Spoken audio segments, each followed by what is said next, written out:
On Mark Dolan tonight, in my big opinion monologue as teachers prepare to go on strike, have young people not suffered enough after 2 years of school closures? My Mark Meets guest is one of the most powerful figures in British politics. It's the leader of the DUP, Sir Geoffrey Donaldson.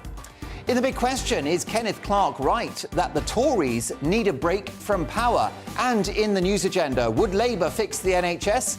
And should Rishi Sunak block Nicola Sturgeon's controversial new trans law?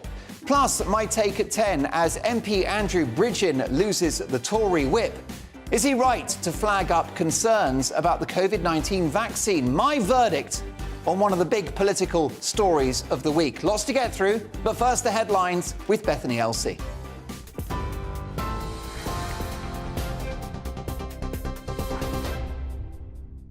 Mark, thank you. Good evening. I'm Bethany Elsey with your top stories from the GB newsroom.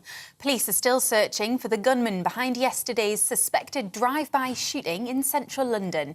A 7-year-old girl remains in a critical condition after being shot outside a church near Euston Station. 4 women and a second child, aged 12, were also taken to hospital, with one of them suffering life-changing injuries. Police say shots were fired from a moving black Toyota as mourners left a funeral service. At least 68 people have been killed in a plane crash in Nepal, the country's worst aviation disaster in 3 decades. 72 people were on board the Yeti Airlines flight that crashed in Pokhara during clear skies. Those on board included passengers from India, Ireland, Australia and France. All but 4 of the bodies have been recovered. The search operation has been paused until tomorrow morning. The Labour leader says the NHS must reform or enter a period of managed decline. Writing in the Sunday Telegraph, Sir Keir Starmer said a Labour government would make GPs direct NHS employees rather than allowing them to run their own practices. He also spoke of getting rid of bureaucratic nonsense to allow patients to bypass GPs and self-refer themselves to specialists. A man has been arrested under terrorism laws after traces of uranium were found in a package at Heathrow Airport. Border Force officers detected the radioactive material in a shipment of scrap metal towards the end of December. Met Police confirmed there was no evidence the package posed a direct threat to the public. The man has been released on bail until April. At least 30 people have been killed and 30 more are being treated in hospital after a Russian missile hit an apartment building in central Ukraine. Rescue efforts are continuing, with officials saying a further 40 people could still be trapped under the rubble. Yesterday, Russia launched a major missile attack on Ukraine, striking vital energy facilities across the country. And back here, snow and ice is expected across much of the UK, with temperatures set to drop below 0 in most places overnight. The Met Office has issued several yellow weather warnings for ice in Scotland, Wales and the north of England. It's also warning motorists of difficult driving conditions tonight as heavy snow falls in parts of the country. The Environment Agency also issued 180 flood alerts this afternoon. You're up to date on TV, online and DAB+ radio. This is GB News. Now let's get back to Mark.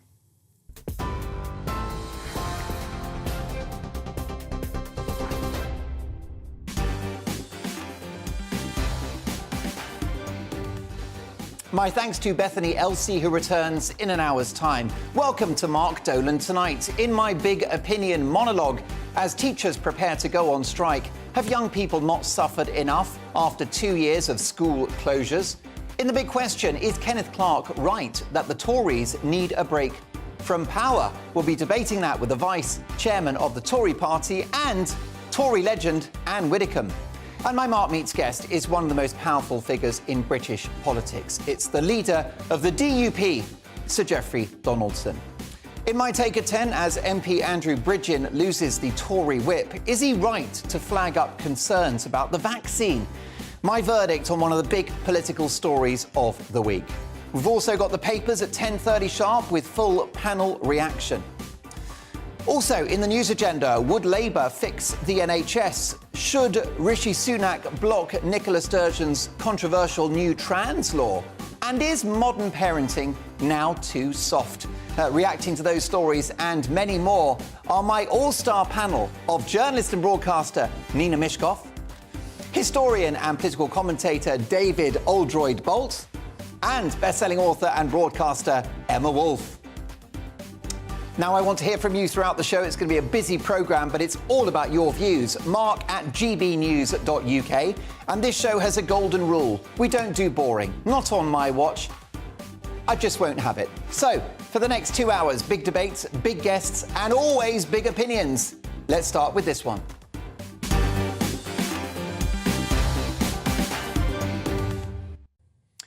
As teachers are balloted for strike action next month, you have to ask yourself whether children and young people haven't suffered enough after 2 years of school closures. One of the madder elements of the government's COVID response was shutting schools in the first place, a policy you won't hear many people defend right now. There wasn't much evidence to suggest keeping kids out of school would stop the spread of COVID, and masking them all day long, even kids as young as 11, didn't seem to move the dial either. And it's therefore my view that children were among the worst casualties of the pandemic, given the impact of school closures on their mental health, their physical health, the safeguarding issues with being stuck at home, sometimes in an abusive or chaotic setting, the isolation, the lack of exercise, not seeing their mates. Instead, it was a joyless existence as they stared down the barrel of a computer webcam, receiving tuition which was, let's be polite, variable in quality. With children mentally and physically impacted from school closures, as well as their life chances diminished as a result of the academic interruption, you'd have thought the last thing teachers would do is consign kids back to their bedrooms and the pale, joyless blue strobe of the computer screen. I've got no doubt that, like the nurses, our teachers have a good case for a pay rise. Absolutely. But I'm afraid the cost of lockdown crisis has destroyed the economy, so the cupboard's bare. Any money the government gives, in inverted commas, is actually more borrowed billions, further increasing the cost of servicing government debt. And of course, public sector pay rises are inflationary, and inflation is a tax on everyone. If the government yield to the union barons, inflation will be baked into the system for a generation. That is a forever recession. So let me spell this out on the blackboard, if you like. Here's my chalk. Do you remember chalk? I think I'm showing my age. I do hope you're listening at the back. The economically ruinous COVID measures for which the unions clamoured are the reason why a pay rise is not possible. The unions should have thought of that as they backed policies which destroyed the economy. Stay-at-home orders, social distancing, borrowing £500 billion, and the aforementioned school closures, which also impacted the economy as families had to look after their kids rather than go to work. And it was the teachers' unions who pushed for school closures, demonstrating, in my view, their scant regard for the best interests of children. For lockdown supporters like the unions to complain about our current economic circumstances is like an arsonist complaining about the building he's just burnt down. In my view, our teachers are world class. My kids get a brilliant education in the state sector. The hard work, the commitment, the care, the talent, unbelievable teaching staff. And I know that's the case up and down the country in primary and secondary. But the teaching unions are being a disruptive force in the classroom. When it comes to the NHS, no industrial action should affect patients, but with nursing and ambulance strikes, it obviously has.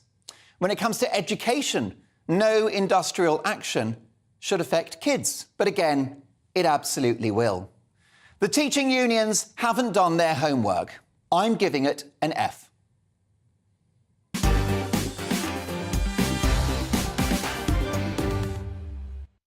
What's your view? mark@gbnews.uk. Now, the teaching unions will argue that the scientists were worried that kids were going to school, catching COVID, going home, multi-generational households, spreading it to the family, giving it to gran. That was a worry of the unions. Also, they were worried about Vulnerable teachers catching COVID and getting very ill. So there's two sides to every argument, but what do you think about it? Mark at gbnews.uk. Let's get reaction from my fantastic panel now. I'm delighted to welcome Nina Mishkov, David Oldroyd-Bolt and Emma Wolfe. Nina, let me start with you. The teaching unions have no right to request that teachers go on strike. The teachers have every right to go on strike. It's the inalienable right of anyone to withdraw their labour. And of course, you know, most people in the teaching professions are caring, dedicated professionals, like the people who teach your son. But they are at their wits' end. In real terms, their wages, their salaries have dropped by nearly 25% in the last decade or so. So they are absolutely at the pinch point.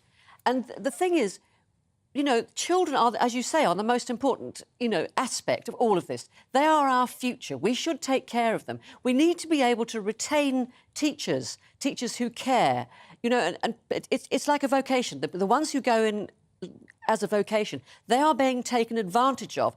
As the other ones drop away, they're not going to attract the right kind of anybody. And it's going to be a downward spiral. We need to invest, and we need to invest financially. And also, schools do not have enough funding. Look at what happened, you know, when the energy crisis first hit.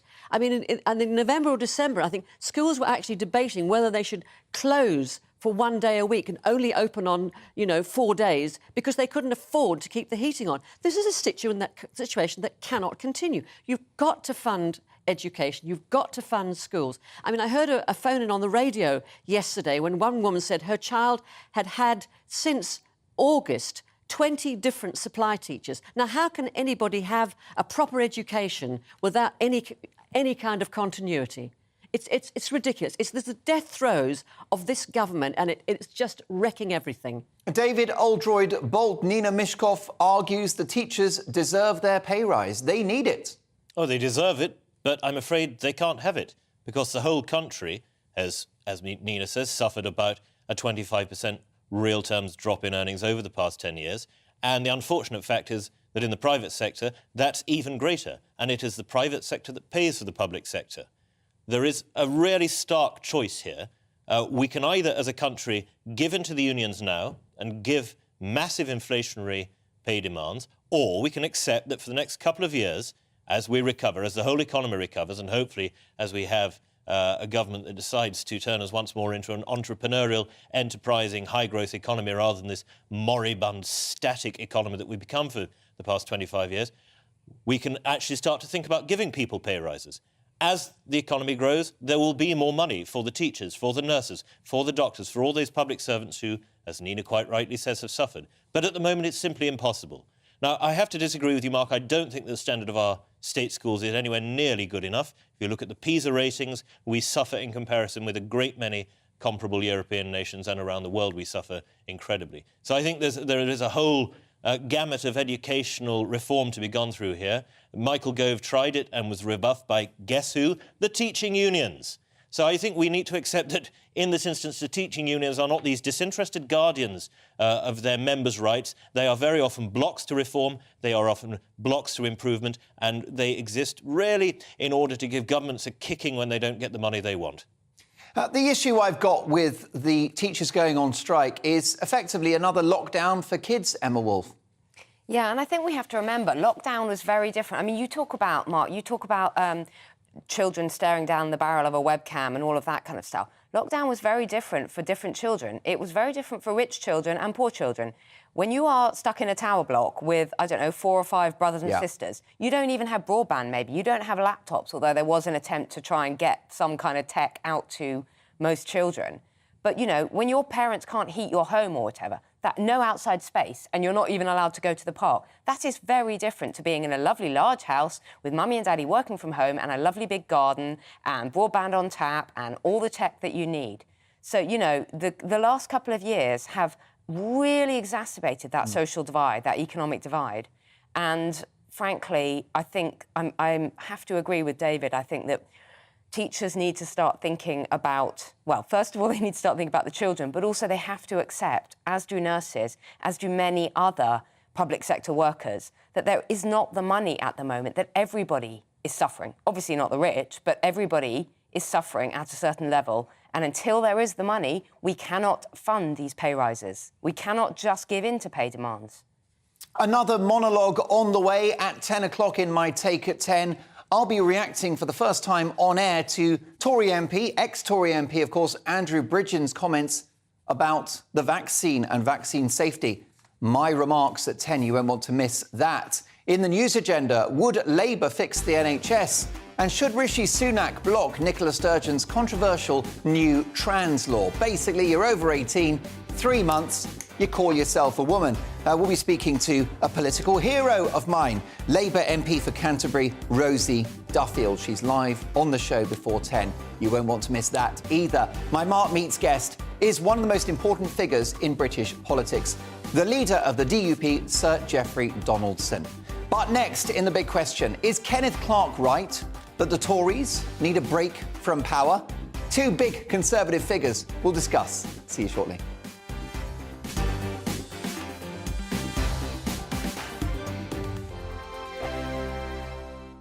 Monday to Thursday, 9 p.m. till 11 p.m. Join me, Dan Wootton. I'll bring you the sharpest takes and hottest debates. Do you not believe in prisons? I don't believe in prisons. I'm completely Right. stunned. I guarantee you there'll be no spin, no bias, no censorship, I actually was personally quite offended by it. and no reason to go to bed. So I guess they've always been quite woke. That's Dan Wootton tonight on TV, radio and online. Monday to Thursday from 9 p.m. till 11 p.m. on GB News. The People's Channel, Britain's news channel. Every morning from 6 o'clock, we'll wake you up with GB News Breakfast with all the stories you didn't know from the night before. So whether it's serious news, entertainment, or your own views from all over our great nation, we're here to kick off your day with a smile. The national media should be reflecting and reporting what's happening here. You will notice the northwestern accents. Whether you're with us on TV, radio, or online, every morning, it's breakfast from 6 a.m. Hope you can join us. Join me every Sunday at 6 p.m. for Gloria Meets. In exclusive interviews, I'll be finding out who our politicians really are and what they really think. It's something that you would never want anyone to suffer. I didn't know what channels there were. I didn't think I'd be believed. I must have weighed about 7 stone and I'm 5'8". My instincts was to sort of cover this up. I mean, clearly that was a mistake. Join me every Sunday at 6 p.m. on GB News, the People's Channel. Britain's news channel. This year on GB News, we've got brand new members in the family. Join us. Across the entire United Kingdom, we cover the issues that matter to you. GB News will always stay honest, balanced and fair. We want to hear whatever is on your mind. And we don't talk down to you. The establishment had their chance. Now we're here to represent you. Britain's watching. Come join us on GB News, the People's Channel. Britain's news channel.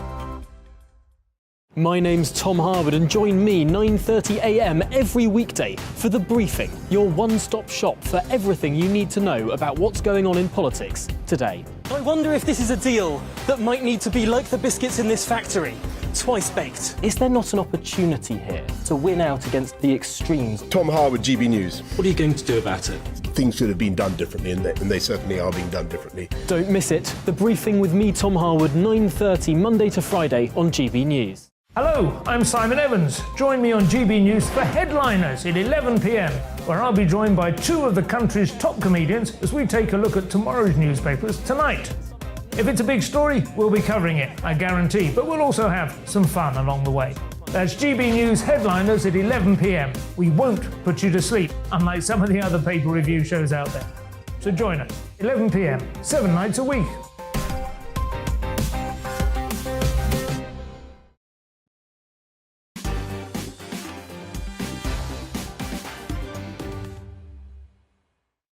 To my big opinion monologue. Paige from our digital team is currently crafting that monologue into a special video for Twitter at GB News. Pop over. It'll be up in a couple of minutes' time. Let me know your thoughts. But Malcolm says, hi, Mark. It should be that everyone has the right to withdraw their labour to defend their rights. Only a dictator state would remove this right. By keeping on saying it's the union's fault, it is this government's fault in constantly challenging the unions. I was a Tory voter, but never again for the rest of my life. I am 65. Malcolm, thank you for that. I'm sure you're a sprightly 65. Do keep those emails coming. It's time now for this. Yes, indeed. That was quick, wasn't it? Yes, indeed, the big question, in which we tackle a major news story of the day. This week, former Conservative Chancellor of the Exchequer and Health Secretary Kenneth Clarke has suggested the Conservatives could do with a break from power, a chance to have a rest. Another Tory bigwig, Michael Heseltine, has echoed a similar sentiment. And even ex-Chancellor George Osborne, remember him? Told the Times newspaper it wouldn't be terrible for the country if Keir Starmer became Prime Minister. After almost 13 years in government, are the Tories running out of steam?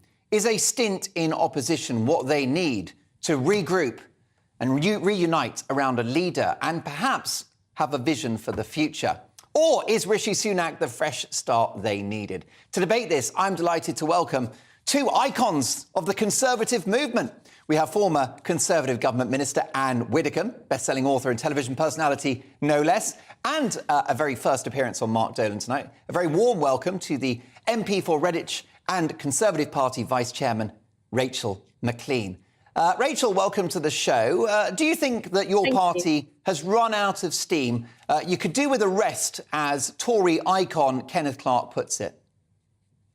Definitely not. And thank you, Mark, for having me on. And I don't think I've ever been called an icon before, so that's a first. So, no, I don't agree at all with that statement that we need a rest. I think we've got a huge amount to do. I think we're all full of energy and determined to press on. And I think if you just look at the alternative that would face us if Keir Starmer and his team did get into power, I think it would damage the country quite considerably. We do have challenges ahead of us, but the way to tackle those is through Conservative policies, Conservative philosophies, and presenting policies that are attractive to our voters and to the country, such as lowering taxes and boosting growth, and of course dealing with small boats and crime and a whole number of other things. However, Rachel, we've got the PPE scandal, which gets worse by the day, Partygate, which ousted not the last Prime Minister, but the one before that. Do try to keep up. The NHS is in meltdown. Lots of industries are on strike. We've got the migrant crossings, all on the watch of the Tories, sometimes 1,000 a day. And of course, this is a party that hasn't got over Boris Johnson. Surely a break is the answer. No, I don't accept that. And, you know, look, we had Partygate and we've moved on from that. We have a new leader now. And I think the vast majority of my colleagues, I'd never say 100% because we're talking about the Conservative Party here. But, you know, the vast majority are behind Rishi Sunak. We need to unite or, you know, we will die. And I think we've all realised that. We have some really difficult challenges. I'm going to be perfectly frank about that. And you've outlined some of them. And there are more. But the idea that the Labour Party could actually grip the crisis in the NHS and take on the unions, I think is complete and utter nonsense. I mean, we would just see a country just completely in hock to the unions all over again. That isn't going to deliver for people who need to get up and go to work or send their children to school. I think that's absolutely the wrong thing to do. And, you know, these people who've made these comments might be sort of elder statesman type of thing.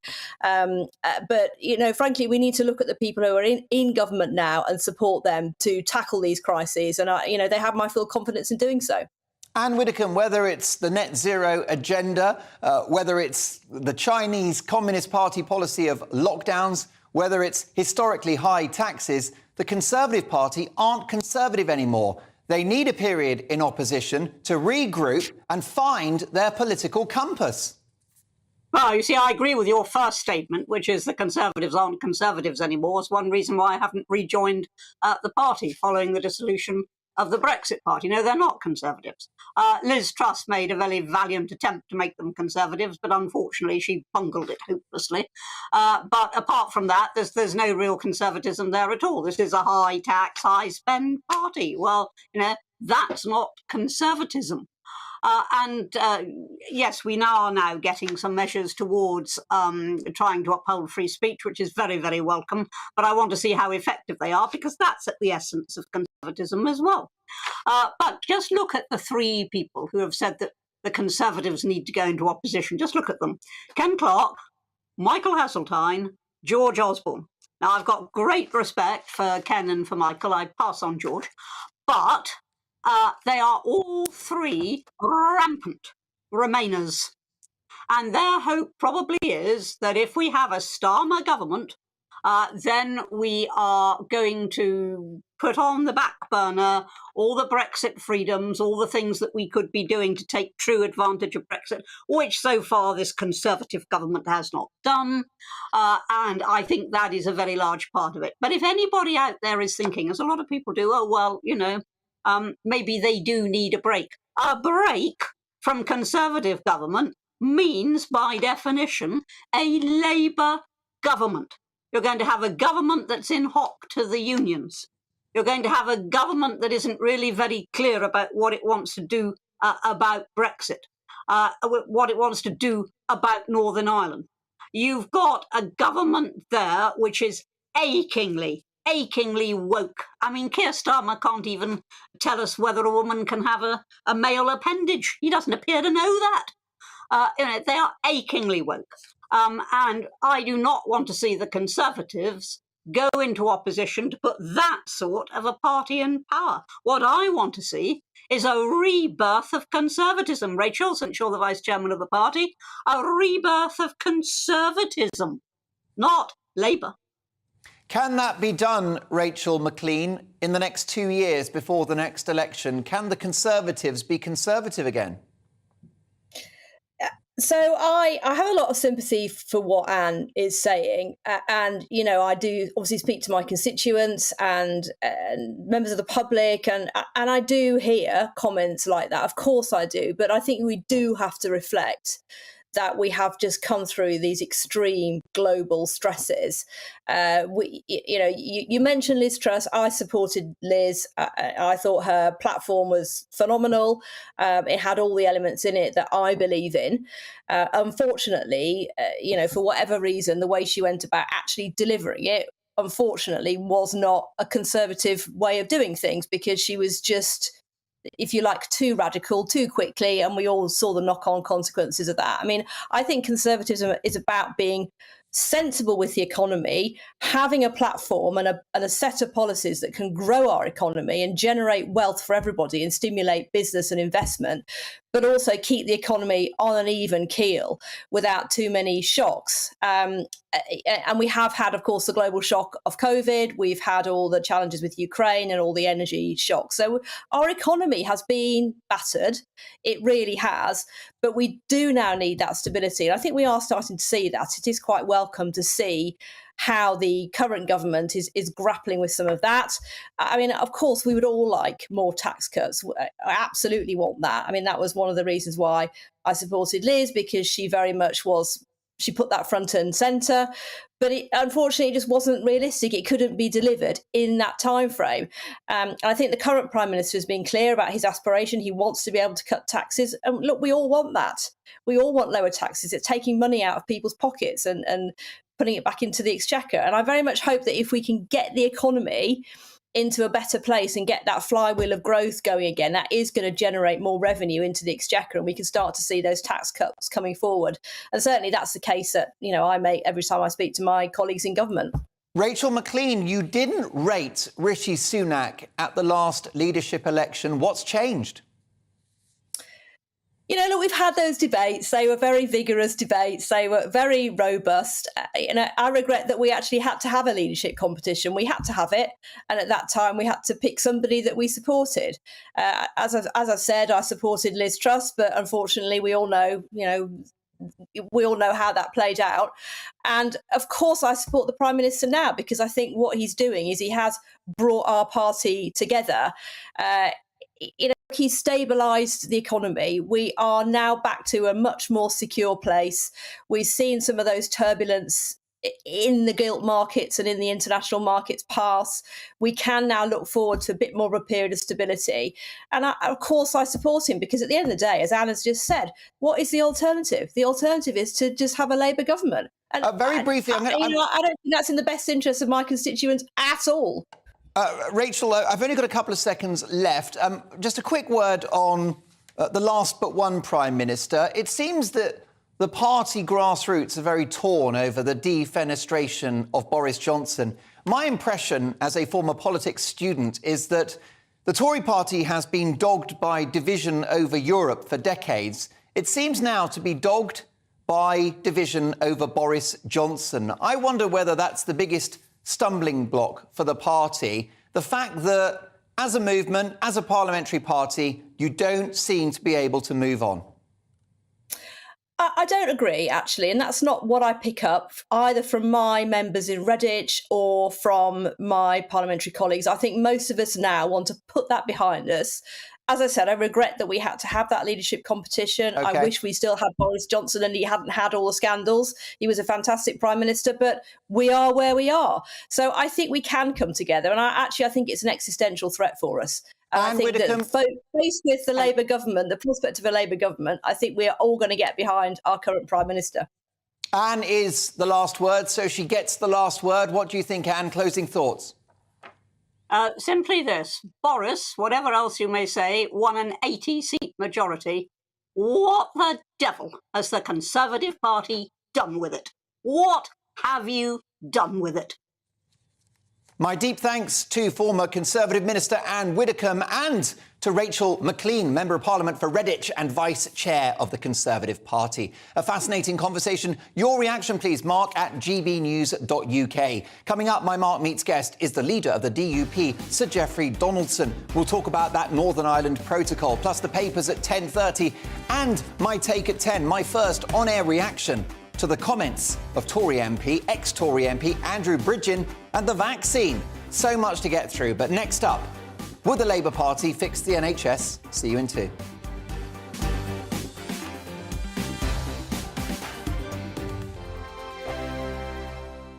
We are GB News, and we'd like to say thank you to each and every one of you for bringing us your conversations, for helping our great nation find its voice. We are here for you on radio, television, and online, across England, Scotland, Wales, and Northern Ireland. It's not the BBC, you actually get your facts right. We are proud to be GB News, the People's Channel, Britain's news channel. Hi there, it's Stephen and Anne. At breakfast from 6 a.m, you'll always be caught up with everything you need to know, the latest headlines, opinions and debates. We'll bring you the good news and the bad, but most of all, we're here for you. Remember, send in your views and let us know what you would like us to talk about. That's because we're your news channel. And every morning at 6 a.m, it's breakfast on GB News.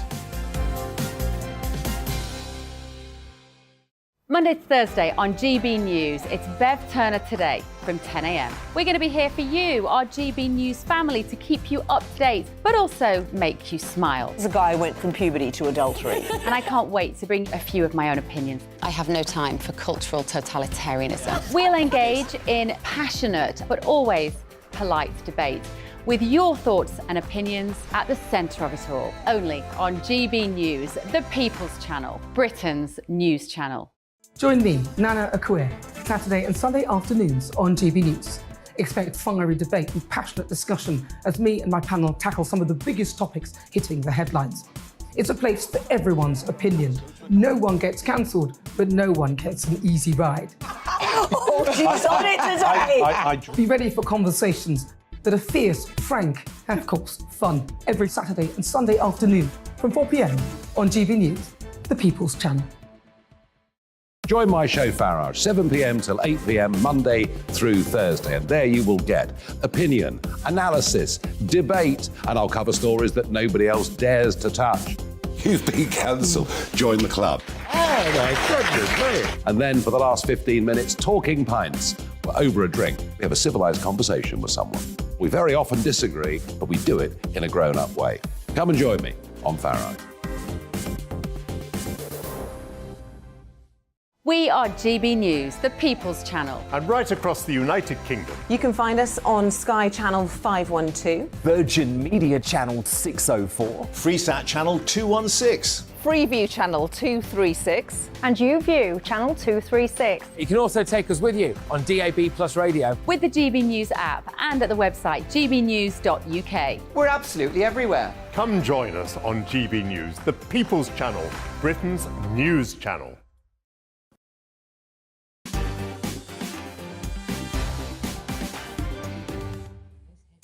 Annie is not happy about the prospect of a Labour government. Labour are behind all current issues. They precipitated patients using hospitals as health centres when they allowed doctors to choose not to work evenings and weekends.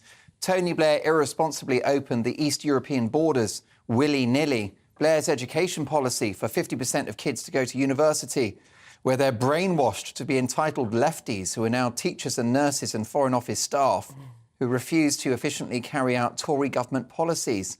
Looking forward to seeing Starmer, what does that say? Or reap what Blair sowed. Annie, what a brilliantly written email. Thank you for that. Do keep those emails coming, mark@gbnews.uk. This is Mark Dolan tonight. Well, staying on Labour, the NHS must reform or die. That's the message this weekend from the Labour Party leader, Sir Keir Starmer. In major interviews with the BBC and The Telegraph, Starmer said the NHS would always be free at the point of use, but that reform is needed to avoid a managed decline. And Starmer says a Labour government would tackle what he called the bureaucratic nonsense which he thinks plagues the NHS. A surprising change in tone, Emma Wolfe, from Keir Starmer. You would think that the public sector was his political constituency, but he's talking tough with the NHS. He is, and it's not wildly original what he's saying. It's this article in The Telegraph, really worth a read, and I didn't write it. It's not wildly original, but it's quite daring for a Labour leader. He's only really catching up with what Wes Streeting was saying a few weeks ago. But it's actually, I think it's daring for Labour to say this, and I'm getting a bit nervous. I think Starmer looks like he's on manoeuvres. It looks like he's on the move and actually finally saying things and saying some quite sensible things. What he's saying about the NHS is, we're not the envy of the world. The NHS is not the envy of the world, that it's riven with this middle management nonsense that, OK, I'm putting in my own words, but that there's a lot of wastage and that it needs reform, from top to bottom. Yeah. And for Labour to be saying that is kind of, it's something, it's different. Yeah, to be slashing that sacred cow. Exactly, that it's not a shibboleth, that it's not a kind of, it's not a sacred cow, that we can actually look at this and re-examine this. And he's also trying to refocus the NHS on looking after patients, that we don't need to apologise that we would quite like the NHS to be about nurses and doctors. Instead of paying diversity officers 60 grand, instead of paying media management consultants 95 grand, and the nurses are on £29,000, refocus on ambulances, nurses, doctors getting treatment to patients, taxpayers who actually pay for the NHS. Instead of this nonsense of pouring more billions and more billions and more billions into this funnel that is the NHS. It's not about the funding, it's about the organisation. And I hear what you're saying, but once he gets into number 10, David Oldroyd-Bolt, he will be under pressure from the public sector to splash the cash. Of course he will. Like any Labour leader, he's going to be in part in hock to the unions because they will have funded his campaign and put him there. But I welcome the fact that Sir Keir has said that this is not the envy of the world and we must be straight about that. I decry, however, the fact that he's continuing this myth that the NHS is free at the point of use. It's not. Only going to see your GP and doing something through that is free at the point of use. If you go to the optician, you pay for it. If you go to the dentist, you pay for it. I don't see why we can't have some nugatory charge for visiting your GP and indeed some penalty for those who make an appointment and don't turn up. I don't see why there can't be the blending of a private system of insurance with the public system, as exists in most of the rest of the world. I'm so bored with the fact that every time we talk about NHS reform, the left, particularly the Labour left, it must be said, leaps to this idea that the dichotomy is between America and Britain. There are dozens of other opportunities throughout the world from which we can learn of functioning health services that mix public and private provision in order to give the best patient outcomes. And if Sir Keir Starmer's really serious about NHS reform, if he is going to make this his totem upon which he puts his bid to be the leader of the country at the next general election, then I hope that he might continue some of the sensible things we've heard him say today, or seen him write rather today, and look at those other systems, because I think that only Labour can do it. I don't think that this is something electorally or politically that the Conservatives could ever really do, because they're so mistrusted by the medical establishment. Whereas I think if a Labour government with a serious plan for reform came in, there would just be the glimmer of the chance of reforming the NHS before it has to be absolutely scrapped and something else put in its place, which would be desirable from my point of view, but incredibly difficult to do administratively. In my view, the elephant in the room regarding the NHS is that it costs too much money. Yes. There's this boast that the NHS is the biggest employer in Europe. That's not a boast. That is a reflection. Well, it's the third biggest employer in the world after the Chinese People's Army and the Indian Railways. That's not a good thing, is it? It shouldn't be. I mean, yes, I want many. I mean, if I was in charge, I'd keep all the nurses, keep all the doctors, but I would lose many of the others. So what about money? Has Starmer gone as far as to admit that money is no longer the issue? Because this is the problem, the crack cocaine of spending money, to which I believe Labour are addicted. I think he started to hint at it, but how far he would be allowed to go by his party is a real political question. Now, he can hint at it all he likes, but the reality is that Labour knows where its votes come from, and they come in large part from the public sector workers of this country. As you've just pointed out, the biggest part of that is the NHS. So they're not going to say to the country, well, I'm sorry, the NHS can't have as much money this year, because by doing so, they stymie their chances of winning the next general election. Do you think Labour will fix the NHS if they get into power, Nina? I think they have a damn good go at it, because somebody has to take charge. I mean, I firmly believe that it should be free at the point of use. It should be. That's what the whole NHS. And I agree. I don't want to be fishing around for my credit card when I've broken my leg. No, absolutely not. But there are changes that he's mentioned bureaucracy, and we've mentioned bureaucracy. We all know that you know, such a vast structure is bound to be inefficient because it's just too big to manage, because it's not being managed properly. But also he's talking about the GPs and bringing them gradually back into the public sector. Now, that seems to me, now, I know little about it. Fortunately, I've been very healthy. I haven't had to have much medical treatment. But, you know... Only plastic surgery. How dare you? Well, how else would you be so gorgeous? Oh, well, thank you. But I'm afraid this is me as I am, and that's it. I'm terrified of knives and injections. Forget it. No, the thing is that people trying to get an appointment with a GP at 8 o'clock in the morning, trying to ring and absolutely hopeless, you know, and then you never get to see the same doctor. They don't work at weekends. They don't work in the evening. I mean, gone are the days when, you know, when I was you know, when dinosaurs were roaming the earth and it was all very different. You knew you had a family doctor. Correct. And they knew you, and, you know, the appointments may not have been any longer, but because they knew you and they knew your history, then it was more efficient. You know, I know, and you've got to start with the GPs. You've got to start with social care. And once you get that sorted, then you can go on and start reforming everything else. But, I mean, I think the fact that Keir Starmer has been so blunt about it, in fact, but saying it's the, you know, in such crisis, whereas the Conservatives, who are fighting like rats in a sack over everything else, and only seem to be worrying about whether they're going to win the next election or not actually whether they're going to get a grips with things properly for the people, for patients. They are too busy worrying about, you know, are they going to be an MP in 2 years' time to actually do anything about it properly. Well, there you go. What do you think? Are you persuaded by Starmer's strong words, or is this more snake oil politics from Mr. Sitting on the Fence? Let me know your thoughts, Mark, at gbnews.uk. Next up, I'm very much looking forward to speaking to Rosie Duffield, Conservative MP. Should Rishi Sunak block Nicola Sturgeon's controversial new trans law? Rosie Duffield, who's taken a brave stance on this issue, is next.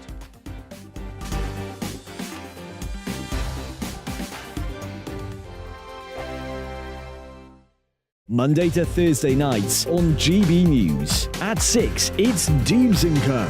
7 o'clock, Farage. At 8, join Mark Stein.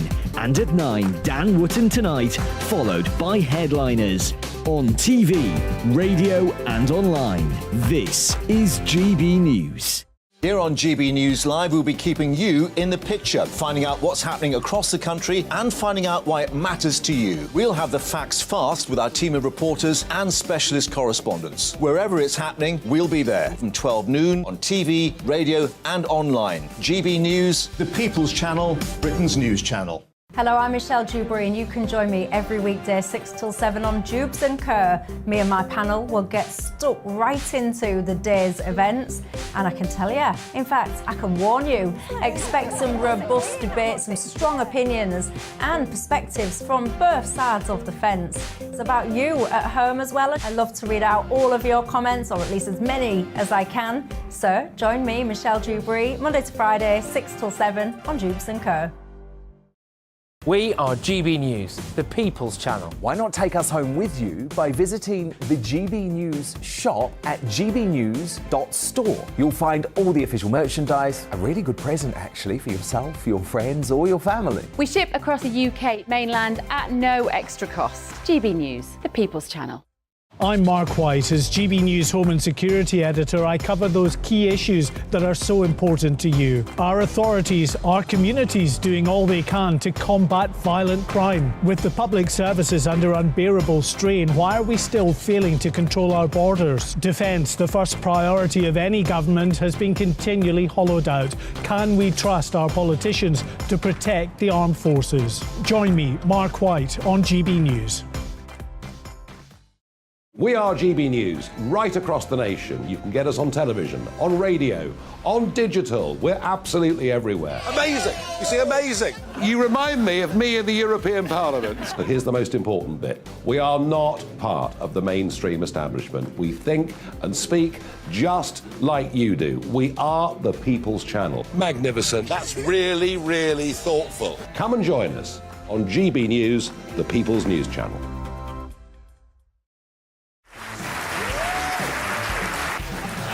My name is Andrew Doyle. Join me every Sunday evening at 7 p.m. for Free Speech Nation. This is a show where we address current affairs and news stories of the week with the help of two wonderful comedian panellists. I brought in comics because I want to give it a lighter edge, and also they work for less. See you there.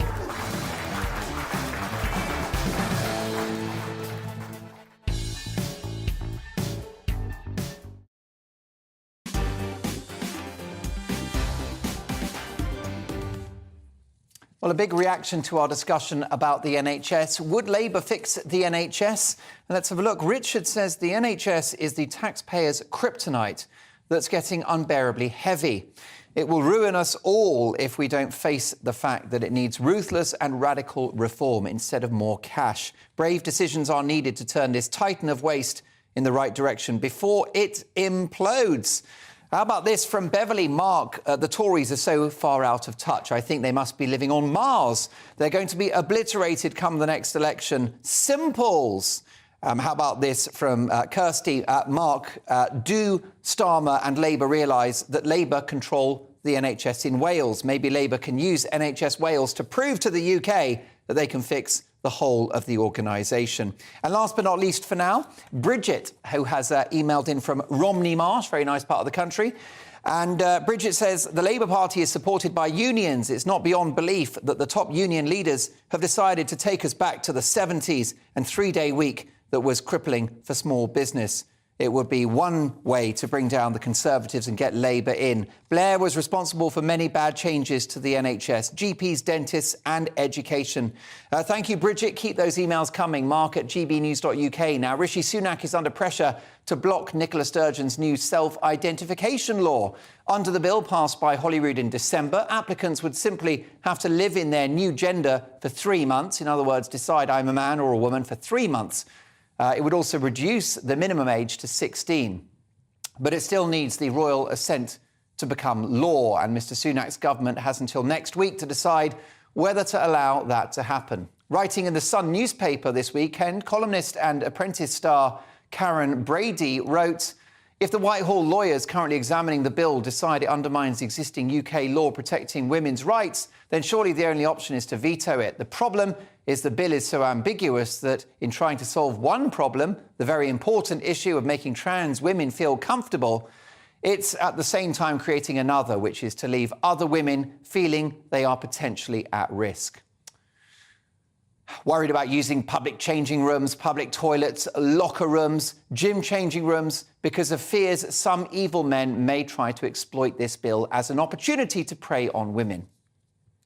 Plus, of course, there's the issue of biological men identifying as female entering women's prisons. And what about men participating in women's sport or the axing of female award categories at events like the Brits? So is it time for Sunak to make a stand against so-called gender ideology, which seems to have taken a grip of Scottish politics? To discuss this, I'm delighted to welcome someone who has taken a very principled and brave stand on this issue, the Labour MP for Canterbury, Rosie Duffield. Rosie, thank you so much for joining us. Great to have you on the programme. What do you think Rishi Sunak should do? Because we're on the edge here of a constitutional crisis, aren't we? Yeah, I mean, I'm really hoping, and lots of my colleagues will be hoping too, that he does invoke Section 35. We're not sure exactly what that'll look like yet, but it should be. I think he's got till Wednesday to decide whether he and Alistair Jack, the Scottish Secretary, can do that. And I hope that they will. Yes, indeed. We have to hope so. Because you've given this issue a lot of careful thought, Rosie Duffield. What are the real-world implications for women in Scotland in the light of this new law? I think you mentioned quite a lot of them then, Mark, actually. It's access to women's single-sex services and spaces, which is the main concern for most women.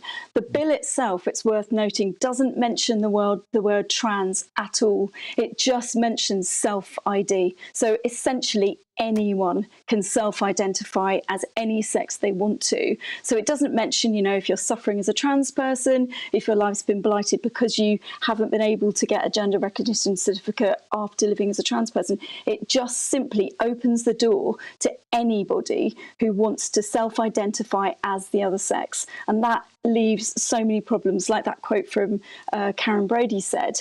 You know, people can just access whatever they want to access, and that cannot be right.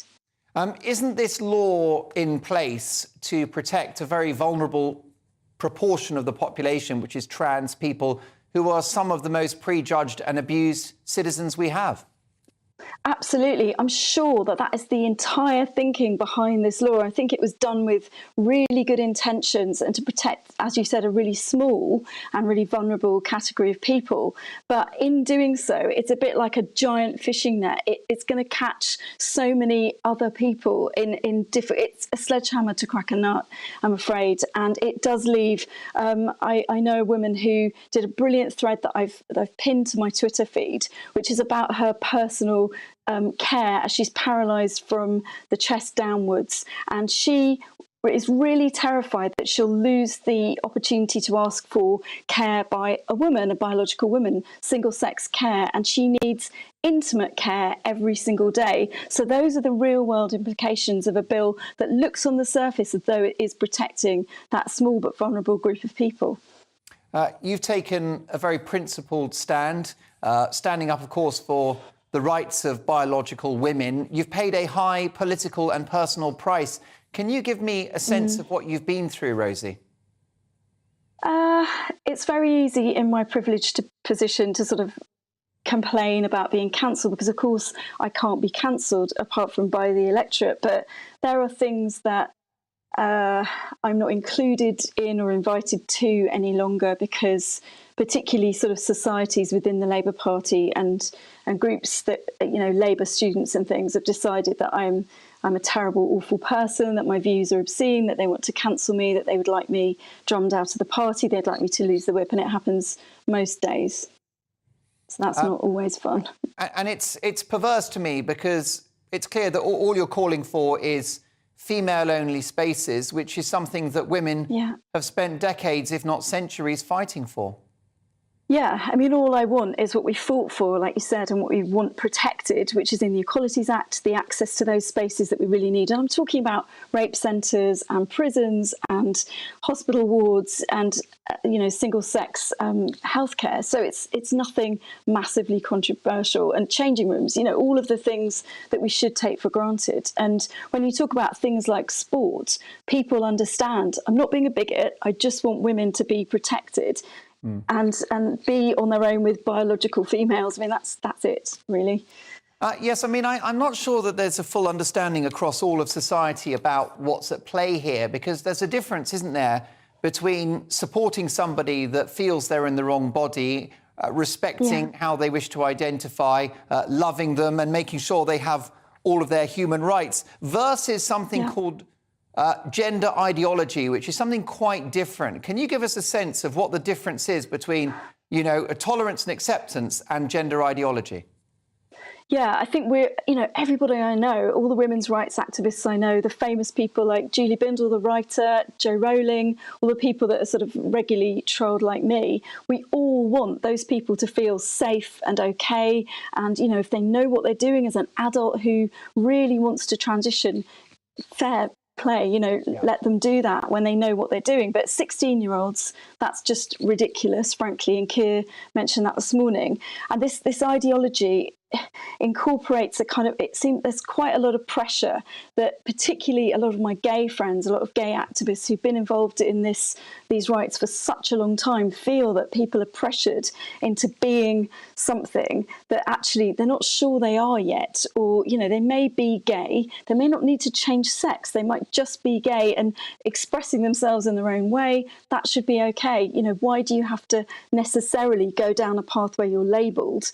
But, you know, that's not for me to say. I'm not a trans person. I haven't lived like that. My only kind of area of expertise, if you like, is women's rights. A brief word, Rosie. I know you want a Labour government. You are a Labour MP. But what's your appraisal of Keir Starmer's stance on this?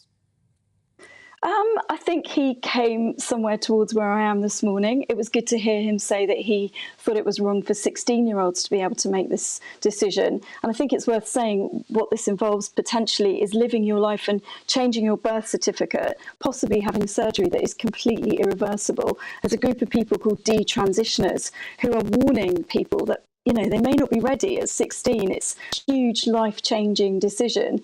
And I think if he understands that, that's a really good step in my direction. And I think it's just about keeping that dialogue going, and him and other people on his side of, you know, the party understanding what's at stake here. Rosie Duffield, a deep privilege to have you on the programme. I look forward to our next on-air encounter. Of course, Rosie Duffield, the Labour MP for Canterbury. Coming up in my Take at 10, my first on-air reaction to the comments of Andrew Bridgen in relation to the COVID-19 virus and that vaccine. See you in 2.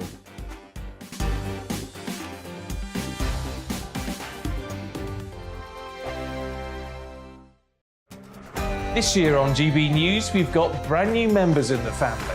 Join us. Across the entire United Kingdom, we cover the issues that matter to you. GB News will always stay honest, balanced and fair. We want to hear whatever is on your mind. And we don't talk down to you. The establishment had their chance. Now we're here to represent you. Britain's watching. Come join us on GB News, the People's Channel. Britain's news channel. Monday to Thursday nights on GB News. At 6, it's Deebs & Co. 7 o'clock, Farage. At 8, join Mark Stein. And at 9, Dan Wootton Tonight, followed by Headliners. On TV, radio and online. This is GB News. Join me, Lawrence Fox, on GB News. Frank, fun, fearless and sometimes serious. Much as I love a Friday night punch-up, what I really want is a battle of ideas. I want to look at things differently. I want to hear different voices and engage with your unique experiences. Every Friday at 7 p.m. on GB News. I'm Michael Portillo. Join me on GB News on a Sunday morning for topical discussion, debate, arts and culture, and sometimes even ethical dilemmas. I don't always agree with you, Michael. Michael Portillo, Sundays on GB News, the People's Channel, Britain's news channel. Monday to Thursday, 9 p.m. till 11 p.m. Join me, Dan Wootton. I'll bring you the sharpest takes and hottest debates. Do you not believe in prison? I don't believe in prison. I'm completely stunned. I guarantee you there'll be no spin, no bias, no censorship. I actually was personally quite offended by it. And no reason to go to bed. So I guess they've always been quite woke. That's Dan Wootton Tonight on TV, radio and online. Monday to Thursday from 9 p.m. till 11 p.m. on GB News. The People's Channel, Britain's news channel. Join me every Sunday at 6 p.m. for Gloria Meets. In exclusive interviews, I'll be finding out who our politicians really are and what they really think. It's something that you would never want anyone to suffer. I didn't know what channels there were. I didn't think I'd be believed. I must have weighed about 7 stone and I'm 5'8". My instincts was to sort of cover this up. I mean, clearly that was a mistake. Join me every Sunday at 6 p.m. on GB News, the People's Channel, Britain's news channel. Hello there, it's Eamon Holmes here from Breakfast on GB News. We're not just on your television and your screens, you know. We're on DAB plus digital radio, so you can listen to your favourite shows on the move. If you've not yet listened to GB News Radio, it's very simple. We're on your radio player and tune-in apps, on your smart speaker, phone or tablet, or online at gbnews.uk. Take us with you wherever you go. GB News Radio. You never have to miss a moment of the People's Channel.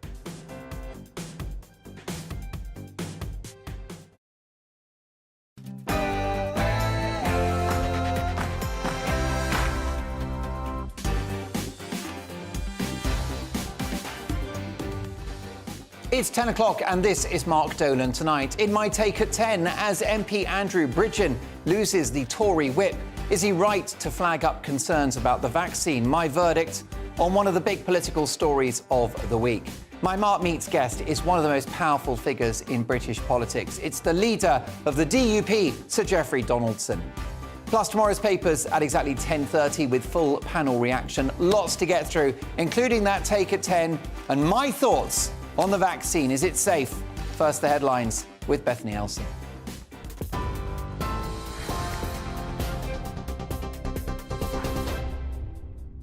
Mark, thank you. I'm Bethany Elsey with your top stories from the GB newsroom. Police are still searching for the gunman behind yesterday's suspected drive-by shooting in central London. A 7-year-old girl remains in a critical condition after being shot outside a church near Euston Station. 4 women and a second child, aged 12, were also taken to hospital, with one of them suffering life-changing injuries. Police say shots were fired from a moving black Toyota as mourners left a funeral service. At least 68 people have been killed in a plane crash near Nepal, the country's worst aviation disaster in 3 decades. 72 people were on board the Yeti Airlines flight that crashed in Pokhara during clear skies. Those on board included passengers from India, Ireland, Australia and France. All but 4 of the bodies have been recovered. The search operation has been paused until tomorrow morning. The Labour leader says the NHS must reform or enter a period of managed decline. Writing in the Sunday Telegraph, Sir Keir Starmer said a Labour government would make GPs direct NHS employees rather than allowing them to run their own practices. He also spoke of getting rid of bureaucratic nonsense to allow patients to bypass GPs and self-refer themselves to specialists. A man has been arrested under terrorism laws after traces of uranium were found in a package at Heathrow Airport. Border Force officers detected the radioactive material in a shipment of scrap metal towards the end of December. The Met Police have confirmed there was no evidence the package posed a direct threat to the public. The man has been released on bail until April. At least 30 people have been killed and 30 more are being treated in hospital after a Russian missile hit an apartment building in central Ukraine. Rescue efforts are continuing, with officials saying a further 40 people could still be trapped under the rubble. Yesterday, Russia launched a major missile attack on Ukraine, striking vital energy facilities across the country. And back here, snow and ice is expected across much of the UK, with temperatures set to drop below 0 in most places overnight. The Met Office has issued several yellow weather warnings for ice in Scotland, Wales and the north of England. It's also warning motorists of difficult driving conditions tonight as heavy snow falls in parts of the country. The Environment Agency has also issued 180 flood alerts this afternoon. You're up to date on TV, online and DAB plus radio. This is GB News. Now it's back to Mark.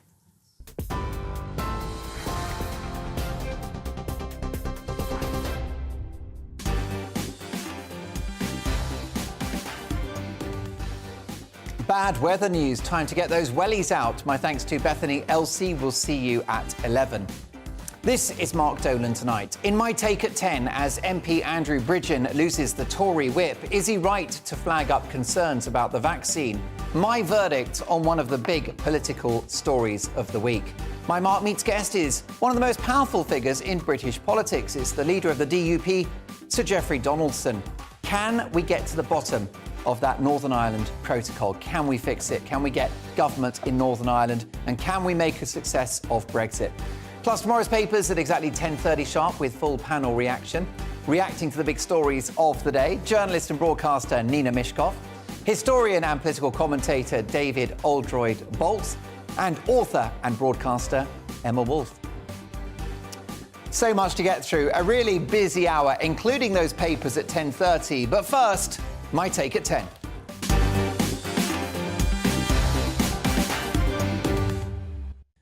The MP Andrew Bridgen has lost the Tory whip after sharing a quote that compares the COVID-19 vaccine rollout to the Holocaust.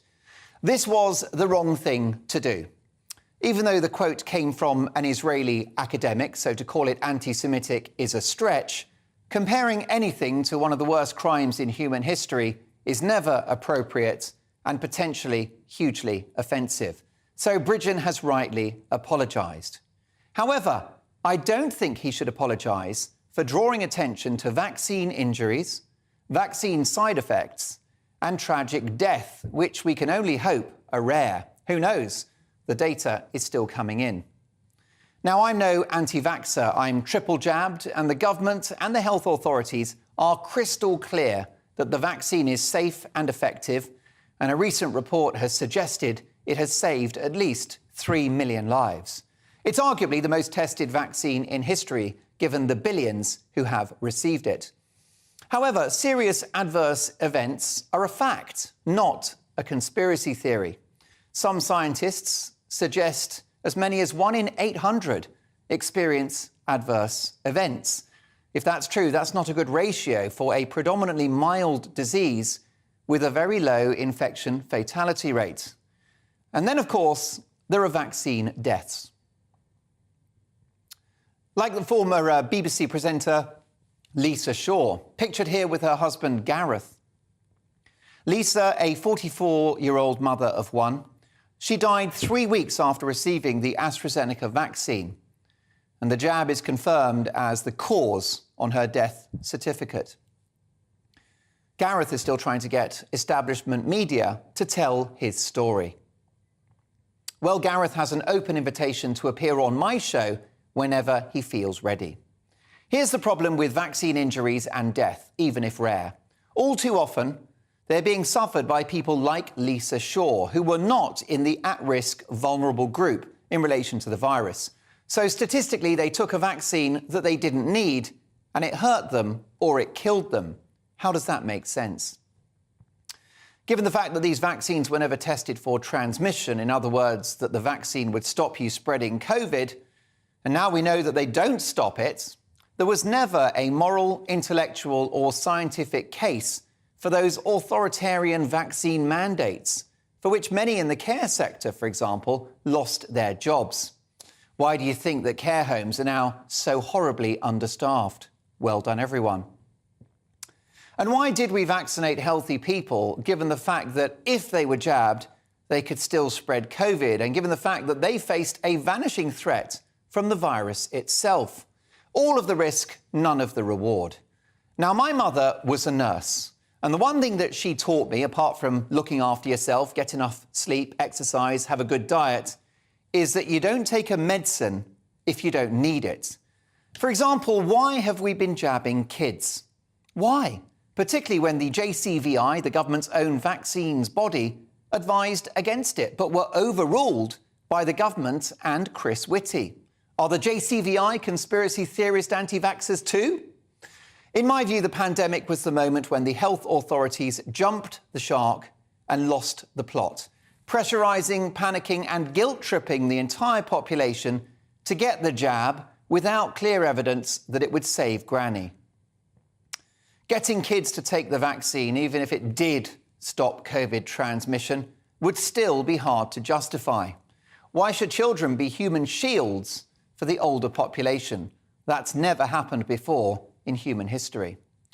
But given the fact that it didn't stop transmission makes the mass COVID-19 vaccination rollout look potentially like a diabolical misjudgment to add to the scrap heap of anti-science bullshit, like those flimsy face masks, lockdowns, arrows in supermarkets, plastic screens in shops, and the endless, ridiculous hand sanitising. Let's hope vaccine injuries are as rare as the authorities say they are. It's my view that the vaccines have likely saved lives, particularly among the clinically vulnerable, upon whom the rollout should have been focused in the first place.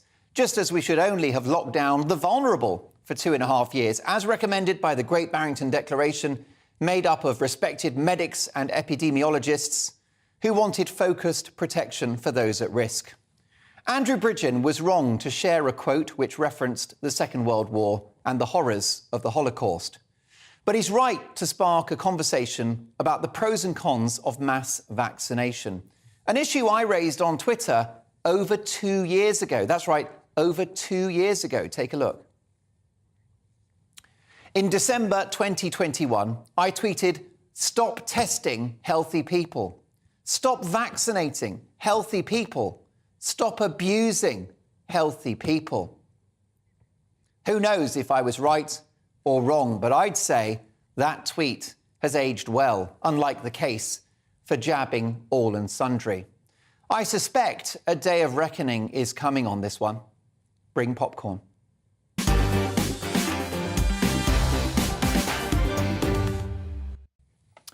Now, I'd like to confirm the government advice, which is very clear.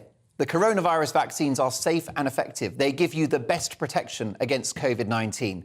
Anyone who gets COVID-19 can become seriously ill or have long-term effects. The COVID-19 vaccines are the best way to protect yourself and others. What's your view? Mark at gbnews.uk. I'll get to your emails very shortly. But reacting to my take at 10 are my panel of broadcaster and journalist Nina Mishkov, political commentator and historian David Oldroyd-Bolt, and author and presenter Emma Wolfe. Nina, your thoughts on this story, on what Andrew Bridgen had to say. It's time for a conversation about why we vaccinated everyone, isn't it? Well, frankly, Mark, the reason that we are able to have a normal life now is because of the vaccine. It really is. When the vaccine was first mooted, I was not the first one to jump out with my arm outstretched. I said, how long has it been tested for?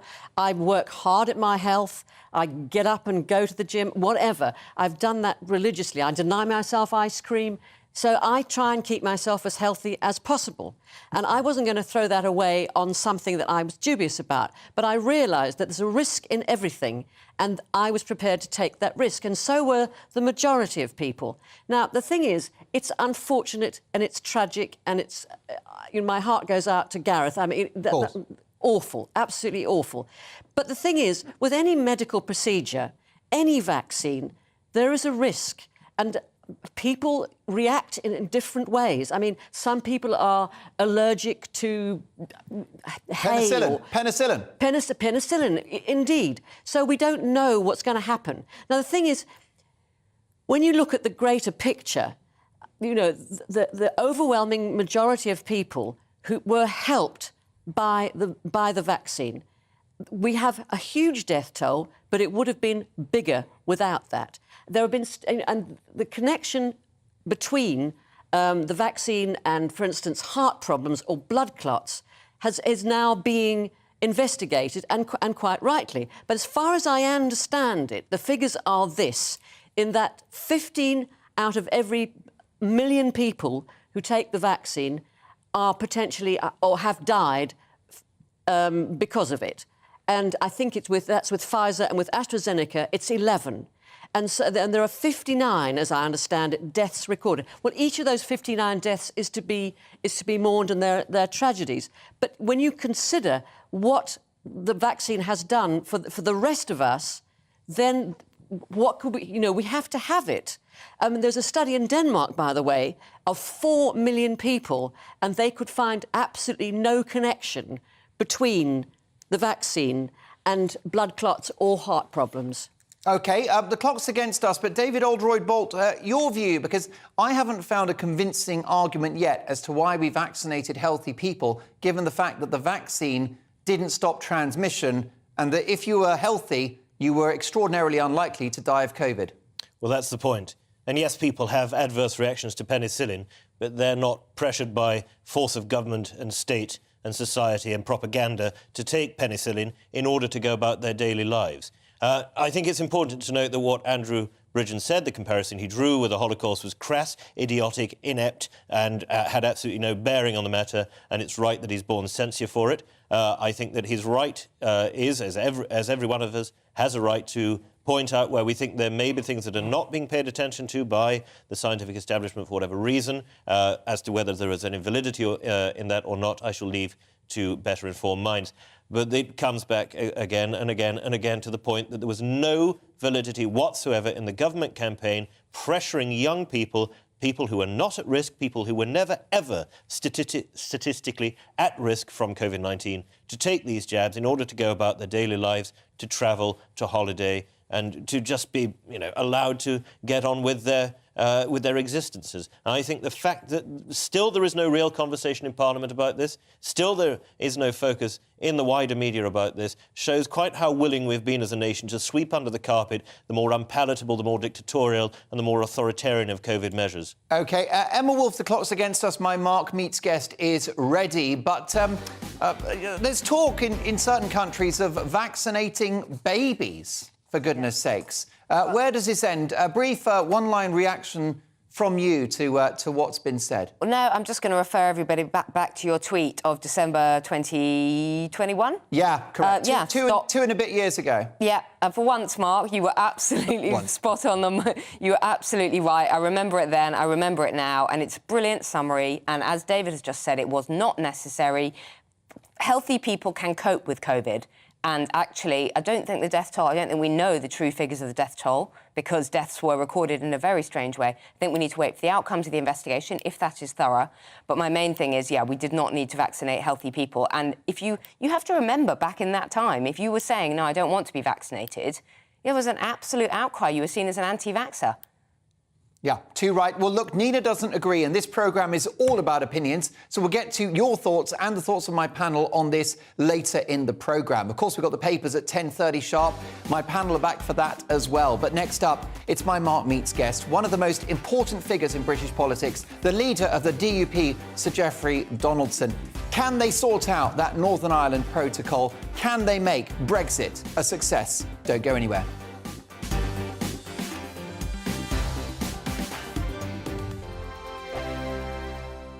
Monday to Thursday, 9 p.m. till 11 p.m. Join me, Dan Wootton. I'll bring you the sharpest takes and hottest debates. Do you not believe in prisons? I don't believe in prisons. I'm completely stunned. I guarantee you there'll be no spin, no bias, no censorship. I actually was personally quite offended by it. And no reason to go to bed. So I guess they've always been quite woke. That's Dan Wootton tonight on TV, radio and online. Monday to Thursday from 9 p.m. till 11 p.m. on GB News. The People's Channel, Britain's news channel. Every morning from 6 o'clock, we'll wake you up with GB News Breakfast with all the stories you didn't know from the night before. So whether it's serious news, entertainment, or your own views from all over our great nation, we're here to kick off your day with a smile. The national media should be reflecting and reporting what's happening here. You will notice the northwestern accents. Whether you're with us on TV, radio, or online, every morning, it's breakfast from 6 a.m. Hope you can join us. Join me every Sunday at 6 p.m. for Gloria Meets. In exclusive interviews, I'll be finding out who our politicians really are and what they really think. It's something that you would never want anyone to suffer. I didn't know what channels there were. B, I didn't think I'd be believed. I must have weighed about 7 stone and I'm 5'8". My instincts was to sort of cover this up. I mean, clearly that was a mistake. Join me every Sunday at 6 p.m. on GB News, the People's Channel, Britain's news channel. This year on GB News, we've got brand new members in the family. Join us. Across the entire United Kingdom, we cover the issues that matter to you. GB News will always stay honest, balanced and fair. We want to hear whatever is on your mind. And we don't talk down to you. The establishment had their chance. Now we're here to represent you. Britain's watching. Come join us on GB News, the People's Channel. Britain's news channel. My name's Tom Harwood, and join me 9:30 a.m. every weekday for The Briefing, your one-stop shop for everything you need to know about what's going on in politics today. I wonder if this is a deal that might need to be like the biscuits in this factory, twice baked. Is there not an opportunity here to win out against the extremes? Tom Harwood, GB News. What are you going to do about it? Things should have been done differently, and they certainly are being done differently. Don't miss it. The Briefing with me, Tom Harwood, 9:30 Monday to Friday on GB News. Hello, I'm Simon Evans. Join me on GB News for Headliners at 11 p.m, where I'll be joined by two of the country's top comedians as we take a look at tomorrow's newspapers tonight. If it's a big story, we'll be covering it, I guarantee, but we'll also have some fun along the way. That's GB News Headliners at 11 p.m. We won't put you to sleep, unlike some of the other paper review shows out there. So join us, 11 p.m, 7 nights a week.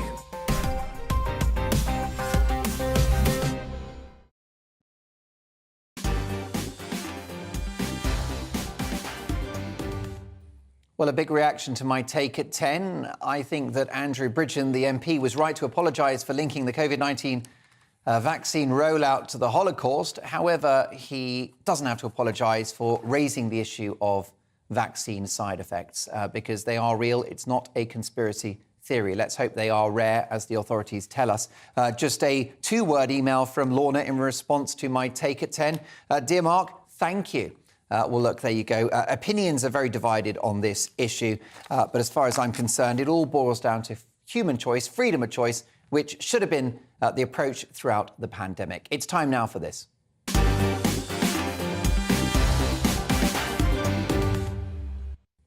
Yes, it's time for Mark Meets, in which I speak to the biggest names in the world of politics, sport, showbiz and beyond. Tonight, one of the most important figures in British politics, the leader of the Democratic Unionist Party in Northern Ireland, Sir Geoffrey Donaldson. Sir Geoffrey, welcome to the programme. My first night of the evening. Thank you. Good evening, Mark. That must have been a wonderful moment in your life and your career when you were ennobled. Who did you receive your knighthood from, Sir Geoffrey? It was Prince William, who was at the ceremony that day in Buckingham Palace on the 11th of November, which was quite fitting. Yes, you got in early with the future king. Your memories of that day, a big moment for the family, a big moment, I suppose, for the country as well, your country, Northern Ireland. Well, I count it a great honour, and indeed my constituents, who I've served for over 25 years, I feel it's a recognition for them and for the people of Northern Ireland. We've come through some very difficult years here and fought hard to remain part of the United Kingdom. And of course, I saw this not just as something that was personal to me, but a recognition of the unionist movement in Northern Ireland and our efforts to maintain the integrity of the United Kingdom. Yeah. Why is the Union, the United Kingdom of Great Britain and Northern Ireland, so important to you, Sir Geoffrey? Well, I was born a British citizen. Northern Ireland is an integral part of the United Kingdom, and I've no desire to give up my British citizenship, my British way of life. I regard myself, I'm very proud of being from Northern Ireland. I'm Northern Irish, but very firmly and strongly British, and love standing alongside my colleagues from England, Scotland and Wales. I feel part of a wider family of nations within the United Kingdom, and I'm proud of the contribution that Northern Ireland has made to the United Kingdom over many centuries. The union that Northern Ireland is part of is well over 200 years old. Northern Ireland itself is over 100 years old since the Republic of Ireland, what is now the Republic of Ireland, left the United Kingdom. And I have no desire to give up those links that have formed part of what I am and the people that I represent are for many centuries. You tragically lost relatives who were serving in the Royal Ulster constabulary, I believe, in the early 70s and in the 80s. I'm so sorry for your loss. How did that shape your politics? Well, like many people in Northern Ireland growing up during the Troubles, Mark, the violence of Northern Ireland impacted on the communities that we lived in, and that was the case for me and for my family.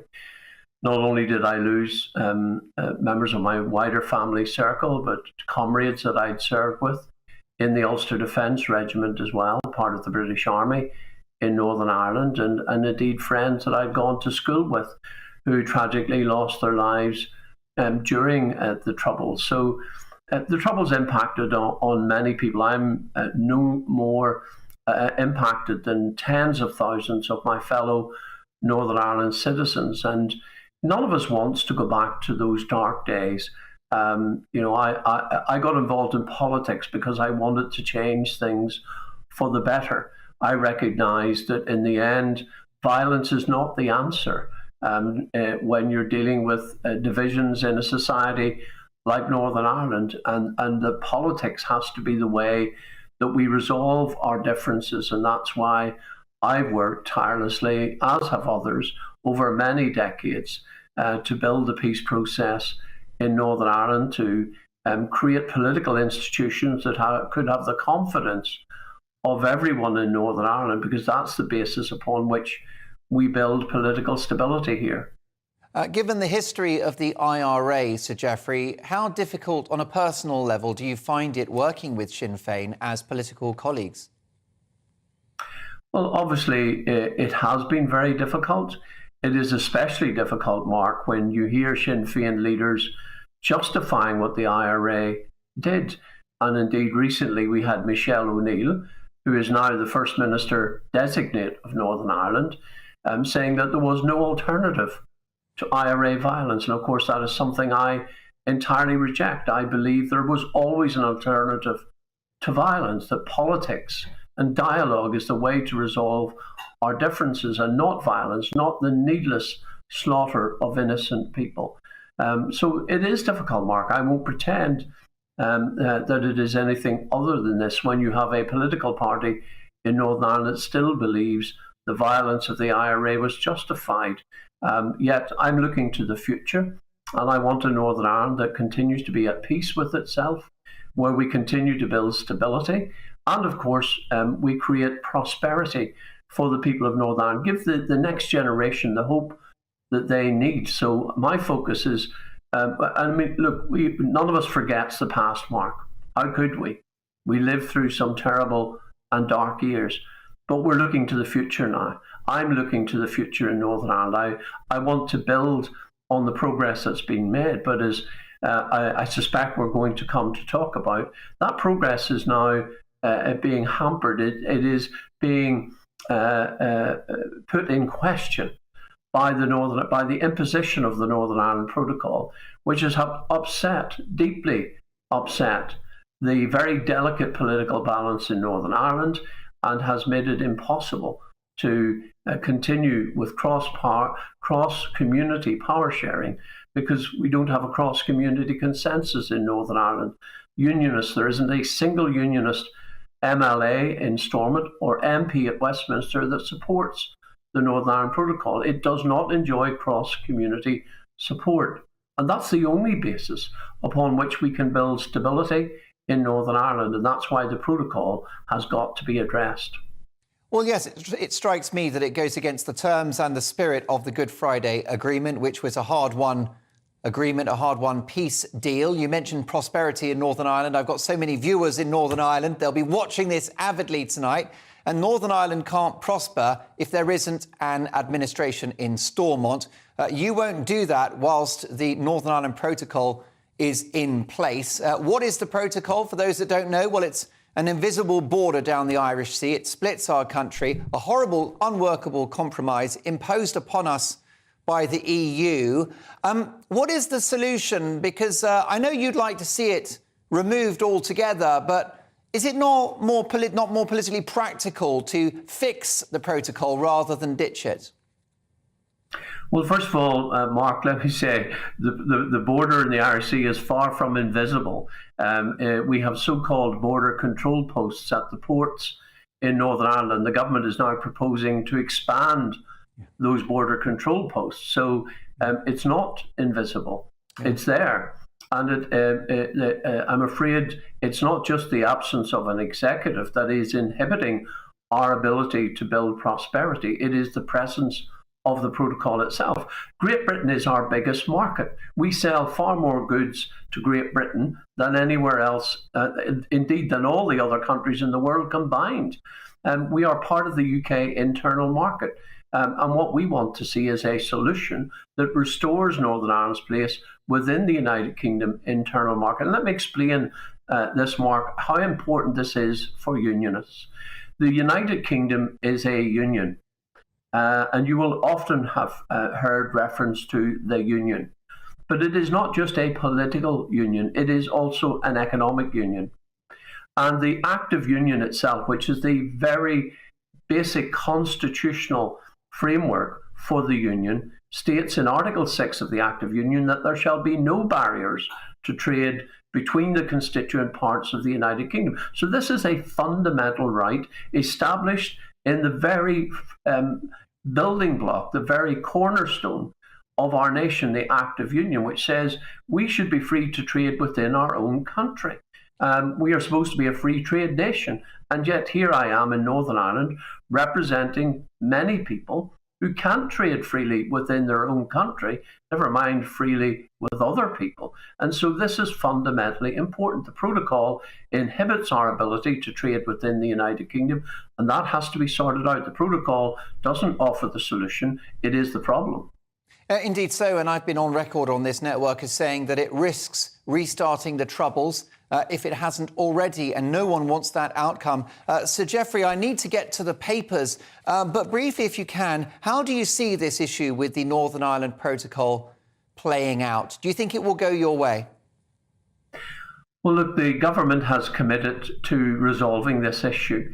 And what we have done as a party, very briefly, Mark, is set 7 tests by which we will judge the outcome of any negotiations with the EU or indeed legislation that is brought forward in Parliament.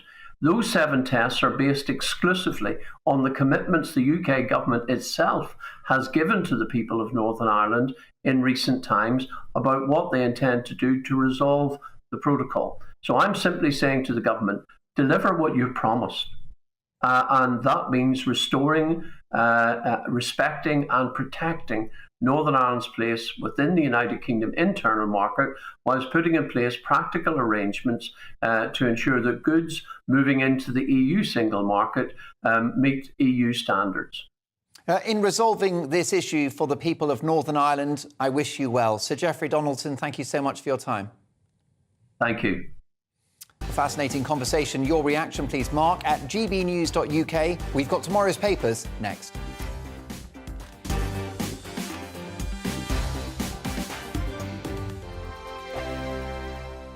We are GB News, and we'd like to say thank you to each and every one of you for bringing us your conversations, for helping our great nation find its voice. We are here for you on radio, television, and online. Across England, Scotland, Wales and Northern Ireland. It's not the BBC, you actually get your facts right. We are proud to be GB News, the People's Channel, Britain's news channel. Hi there, it's Stephen and Anne. At breakfast from 6 a.m, you'll always be caught up with everything you need to know, the latest headlines, opinions and debates. We'll bring you the good news and the bad, but most of all, we're here for you. Remember, send in your views and let us know what you would like us to talk about. That's because we're your news channel. And every morning at 6 a.m, it's breakfast on GB News. Monday to Thursday on GB News, it's Bev Turner Today from 10 a.m. We're going to be here for you, our GB News family, to keep you up to date, but also make you smile. The guy went from puberty to adultery. And I can't wait to bring a few of my own opinions. I have no time for cultural totalitarianism. We'll engage in passionate, but always polite debate.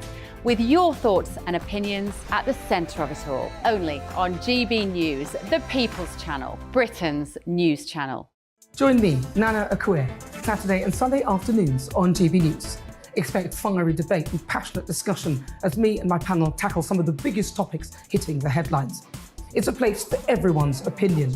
No one gets cancelled, but no one gets an easy ride. Oh, she's on it today! Be ready for conversations that are fierce, frank, and of course, fun. Every Saturday and Sunday afternoon from 4 p.m. on GB News, the People's Channel. Join my show Farage, 7 p.m. till 8 p.m. Monday through Thursday, and there you will get opinion, analysis, debate, and I'll cover stories that nobody else dares to touch. You've been cancelled. Join the club. Oh my goodness me! And then for the last 15 minutes, talking pints. Over a drink, we have a civilised conversation with someone. We very often disagree, but we do it in a grown-up way. Come and join me on Farage. We are GB News, the People's Channel. And right across the United Kingdom. You can find us on Sky Channel 512, Virgin Media Channel 604, Freesat Channel 216, Freeview Channel 236, and YouView Channel 236. You can also take us with you on DAB Plus Radio, with the GB News app and at the website gbnews.uk. We're absolutely everywhere. Come join us on GB News, the People's Channel, Britain's news channel.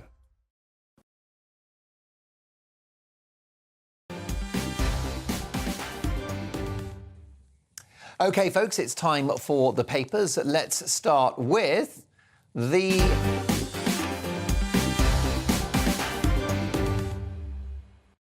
Yes, indeed, we've got the Express newspaper, and they lead with the following.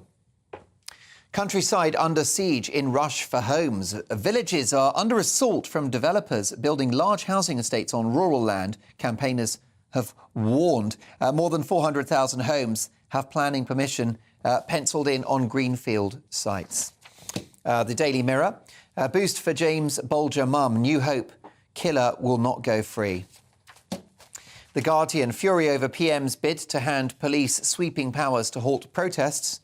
Attempt to crack down on disruption before it begins is condemned. Also, new help to join trials for cancer treatments. Cancer patients will have greater access to clinical trials of personalised therapies after a funding boost for a specialised medical centre designed to make new treatments available as soon as possible. Also, what a shocking story. A devastating tragedy. Disaster in Nepal. Plane crash leaves dozens dead. At least 68 people were killed when a plane crashed on landing in the Nepal city of Pokhara, one of the country's main tourist areas. The plane fell down a gorge, hampering rescue efforts. A true tragedy. The Metro.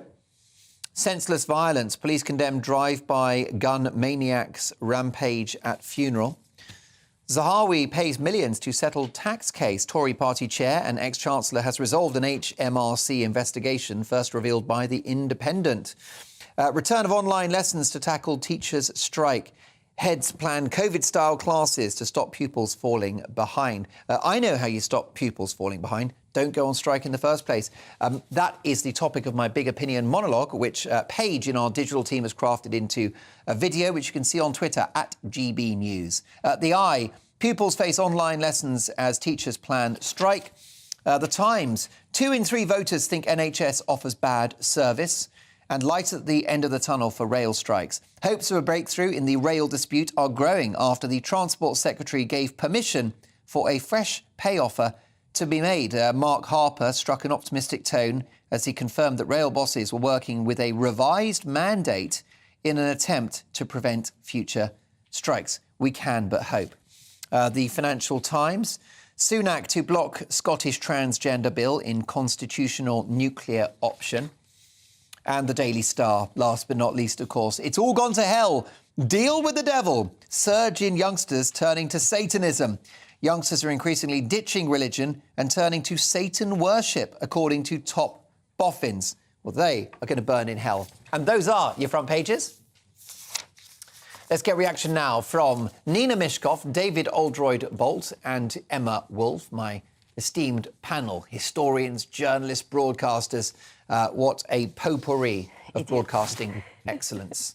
Well, look, let's talk about this story in The Express. It caught my eye, Emma. Countryside under siege in rush for homes. 400,000 planning applications. It's being characterised as a bad news story, except that we need houses. We do need houses, but do we need houses in city centres? Where do people need the housing? Everywhere, I would say. Everywhere. Any which way. Is it any good to dump down, these huge developments down in the middle on the greenfield sites? I'm just not clear where the housing shortages are. But we don't have any space. Where are you going to build in central London? I mean, on top of other buildings, and you can't go continue. But you can't just put people in the middle of nowhere. No. They need bus services and train services and jobs and schools and health centres and all of that. But that should all be structured into a building project. That should be part of it. But if you've got to find out where are you going to build these houses. It's got to be in a space. Well, it could be that we logical. use the masses of brownfield sites that are left in many of the urban centres. And we could even, here's a radical idea, let's knock down some of those absolutely bloody horrible 1960s and 70s tower blocks and put back the terraces that were there before, that provide greater density per square foot, that people like to live in, that make them happier to live in, and that build communities. And of course, at this time, then you can put living there, where did they go? Out of many offices are now completely empty with people working from home. So there is actually a lot of space in cities. But not 400,000. But also, we hear about greenfield, and it sounds like these wonderful meadows, but, Heidi running up the hill with her cow and a bucket of milk. It's no such thing. Very often green field is just, bogland, essentially. Yeah. But that's what I mean. It's the middle of nowhere. It can't just be... But it doesn't need to be protected, does it? No, but you can't just dump people down. Then you're talking about planning new towns. You're actually talking about more than just... Which we should be doing. Look, we've got an increasing population, and not only through demographic change, but through immigration. If this is going to continue, which it seems like it's going to do because the government doesn't have the balls to do anything about it, then we're going to need more space. And we're going to need to plan urban centres. We're going to need to expand the provision of railways, perhaps reverse some of the beaching cuts of 1963. What a great idea. And, maybe this could be a time when we start to look forward as a nation once again, as we did in the 50s and 60s. Instead of knee-jerk reaction to everything, we're always too late with this stuff. Our trains don't even run. You guys are talking about building new towns. We barely have a functioning health service. People are dying in ambulances. We've had 13 years in hospital of disastrous corridors. rule. I think 25. Trust this government to arrange a birthday party. The issue I've got with the lack of housing is it's a practical issue. People, in many ways are effectively homeless now, just sort of being shunted along from short-term accommodation to short-term accommodation. Sometimes families housed in B&Bs, not just illegal migrants, by the way. But we've got the issue of young people. A recent report suggested over half of young people, that's those under 20, don't anticipate ever being on the housing ladder. Now, I think that's a problem for our economy and our society, because if the next generation don't have a stake in the economy, they may not engage with the principles of market capitalism. Then you've got the prospect of a Corbyn-type populist from the far left who'll say, look, none of this works for you, let's have a different system. Yeah. More than that, I think it's extremely depressing to not be able to look forward to a time when you can own your... really more than that, Mark. It's got to be an aspiration, hasn't it? It's got to be a wonderful feeling. It's a wonderful feeling to buy your first place, whether it's a small flat or whether it's a, great big stonking house, but to be able to be... To be in control. My point is that if young people don't even think they've got a chance of getting on the housing ladder, they'll just think, why bother with capital? Well, it's wider than that, isn't it? You can't expect to breed capitalists if they cannot access capital. I don't think this is a question of housing. It's about people not having sufficient spare income because they're spending so much on rent. They can't invest, they can't save, they can't have pensions of sufficient size, they can't have private healthcare to make up for the fact that they can't access NHS services when they need to do. That young people are being failed by the system because the system is on the one hand geared towards people who already have vast wealth in assets, and on the other who already have private healthcare and other things like that, and who have had the chance over the past, let's say, 40 years to build up massive wealth across the asset class. So people below them are being held in place, held in, not quite poverty, of course, but they're being held back from expanding their wealth in the way that would actually make them think, this capitalism lark does work for me. And you can't do that without a housing market. No, but on the other hand, the thought of breeding capitalists is the most repugnant thing I've heard in a long time. It is pretty repugnant. Actually makes my toes curl. Leave that aside. The thing is, we are obsessed with bricks and mortar in this place. We are obsessed with bricks and mortar in this country. And if you look at Europe, because they have a decent rental market, a rental market that is organised, that is trustworthy, where it's not covered in mould where you're fighting the landlord, if we had a decent system. But we are obsessed... No, it's just impossible to rent anything in Paris because you have to go through 3 different co-op boards and you have to sign on for a 3-year contract and pay a year in advance. That's a very sweeping generalisation. I've rented in Paris, it's not like that. I mean, in France. Well, you're saying that as it's completely... That's idiotic. You do not have to do that.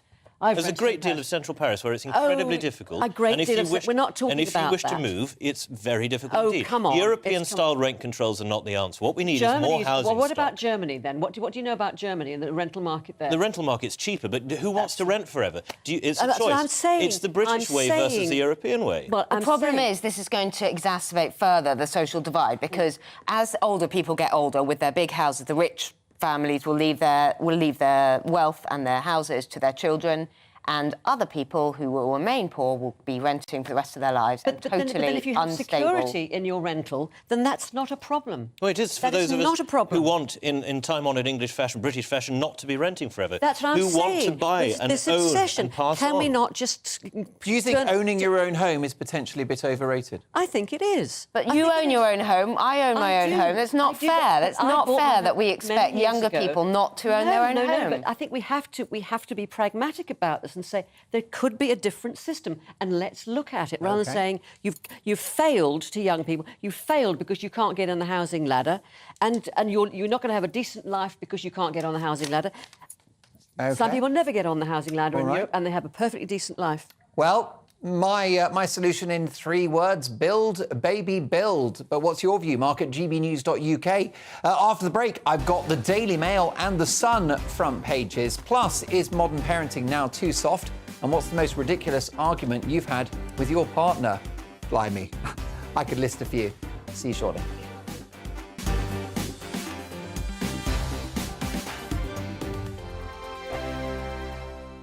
Monday to Thursday nights on GB News. At 6, it's Dubes & Co. 7 o'clock, Farage. At 8, join Mark Stein. And at 9, Dan Wootton Tonight, followed by Headliners. On TV, radio and online. This is GB News. Here on GB News Live, we'll be keeping you in the picture, finding out what's happening across the country and finding out why it matters to you. We'll have the facts fast with our team of reporters and specialist correspondents. Wherever it's happening, we'll be there from 12 noon on TV, radio and online. GB News, the People's Channel, Britain's news channel. Hello, I'm Michelle Dewberry and you can join me every weekday 6 till 7 on Dubes & Co. Me and my panel will get stuck right into the day's events, and I can tell you, in fact, I can warn you, expect some robust debates, some strong opinions and perspectives from both sides of the fence. It's about you at home as well. I love to read out all of your comments, or at least as many as I can. So join me, Michelle Dewberry, Monday to Friday, 6 till 7 on Dubes & Co. We are GB News, the People's Channel. Why not take us home with you by visiting the GB News shop at gbnews.store. You'll find all the official merchandise, a really good present actually for yourself, your friends or your family. We ship across the UK mainland at no extra cost. GB News, the People's Channel. I'm Mark White. As GB News Home and Security Editor, I cover those key issues that are so important to you. Our authorities, our communities doing all they can to combat violent crime. With the public services under unbearable strain, why are we still failing to control our borders? Defence, the first priority of any government, has been continually hollowed out. Can we trust our politicians to protect the armed forces? Join me, Mark White, on GB News. We are GB News, right across the nation. You can get us on television, on radio, on digital. We're absolutely everywhere. Amazing! You see, amazing! You remind me of me in the European Parliament. But here's the most important bit. We are not part of the mainstream establishment. We think and speak just like you do. We are the People's Channel. Magnificent. That's really, really thoughtful. Come and join us on GB News, the People's News Channel.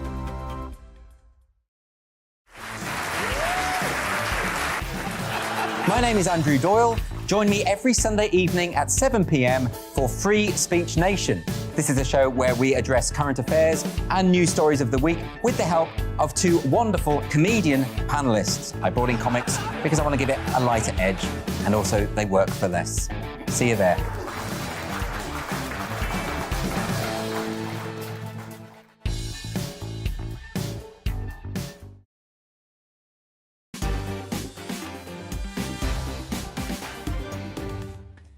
Welcome back to Mark Dolan. Tonight we've been running a very popular Twitter poll. The simple question, is Kenneth Clarke right that the Conservatives need a break from power? Well, here are the results. 64% say yes, the Tories need a break. 36% say no. Let's get to more of your front pages now. And let's start with The Sun newspaper on a Monday. And they have the following. I do like this headline. Laden with innuendo. Harry envied Will's sausage. King-to-be got extra brekkie banger.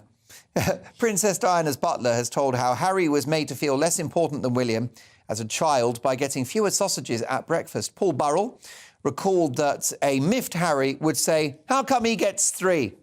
Oh, there you go. Who's got the bigger sausage is surely a more important question. How about the Daily Mail? Call this a cure for the NHS Sakir. Health experts hit out at Labour plan to let patients refer themselves for treatment without seeing GP first. And the health authorities are not happy with that because they think it will encourage Dr. Google. In other words, people self-diagnosing on the internet. Good news for media mogul Rupert Murdoch. Rupert Murdoch's new companion is widow of country music legend Anne Leslie Smith, photographed there, a very fragrant young woman, clearly making Mr. Murdoch a happy man. Lots more stories to get through. This one caught our eye. Some call it respectful parenting, others authoritative. But the central idea is that parents should validate children's emotions and look for ways to challenge their behaviour rather than punishing them. Yes, this whole idea is called gentle parenting. And apparently you've got to be very, very patient with these little babies as they misbehave because they're just expressing themselves. So it begs the question, are we too soft as parents, or should our kids be put on the naughty step? What do you think about this, Emma Wolf? You have one child, a little boy.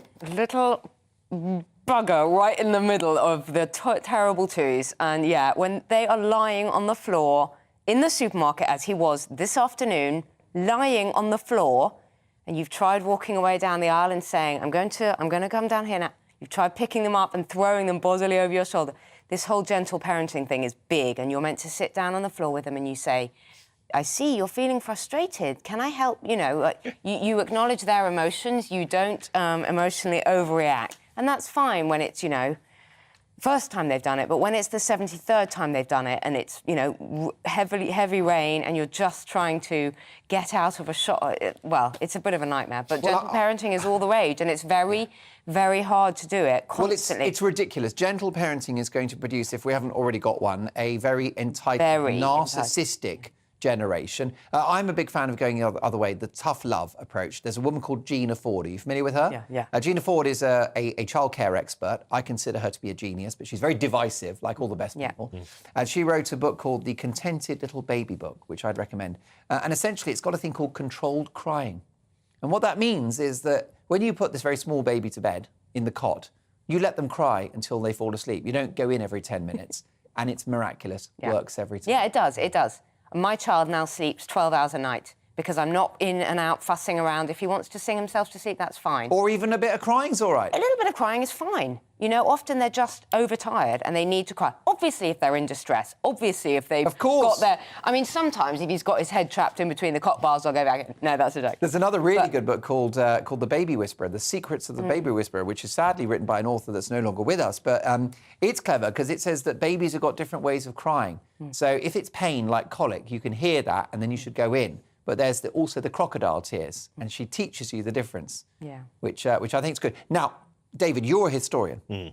I wonder whether we either go back to the 70s, in which basically you put the baby to bed and go to the pub, actually, is what you actually...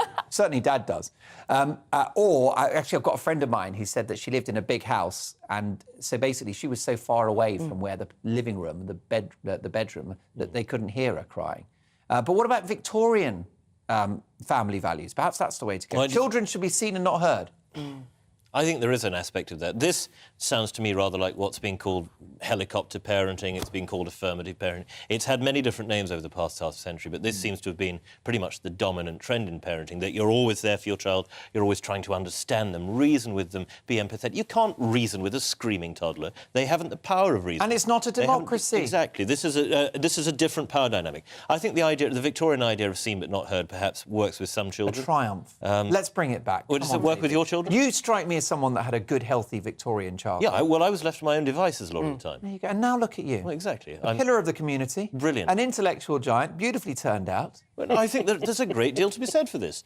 My parents were wonderful, and I applaud them on national television with every regularity. Now, just stop mollycoddling your children and thinking that they need your attention. And children need boundaries. Children need to know what's right. Give them on the the other space hand, to breathe. Now, I haven't had children, but I observe a lot.